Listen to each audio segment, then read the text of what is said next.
Es esmu Alvils Krams, esmu asociētais profesors, plaušu slimību speciālists. Svarīgākais atmešanā ir motivēts lēmums. Tas ir pirmā lieta. Otrs, sakārtot kaut kādu dzīves režīmu. Ir jau arī mūsu ikdienā, ka mēs cilvēku smēķē, viņam ir kaut kas ieradums nosaka to, kurā brīdī, kā viņš uzsmēķē. Vajag tā kā mums ir anonīmi alkoholiķi, svaru vērotāji, cilvēki, grupu terapija, cilvēki otram palīdz.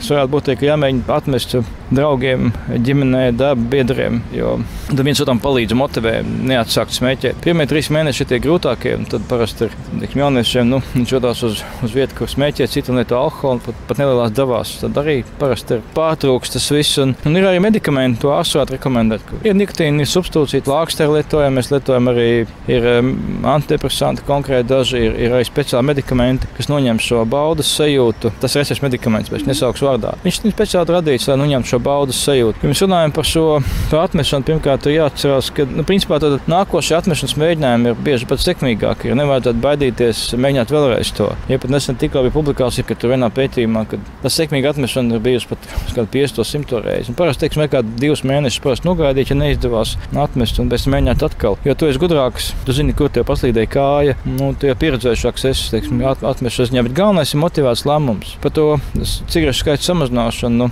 nevajag to darīt. To drīkst darīt pirmās 2 nedēļas, kas sāk lietot šo medikamentu, kas noņem šo baudas sajūtu. Ja, tad drīkst mazināt 1-2 nedēļu laikā. Bet ja mēs mazinām tikai mēģināt atmest bez jebkādas medikamentu palīdzības, tad no 20 cigaretēm uz 5 pārējām. Tomēr viņš ir tam psihoaktīva viela, atkarībā no koncentrācijas, viņš arī baudas sajūtu kaut kādu var radīt. Un zemapziņā cilvēkam rodas vairāk pozitīvas emocijas, atmiņas ar šo cigareti. Un tāpēc viņam ir iespēja, ka viņš atsāks, ir augstāk. Pēc vajag, ja mēs pārtraucam smēķēt, jāpārtrauc uzreiz.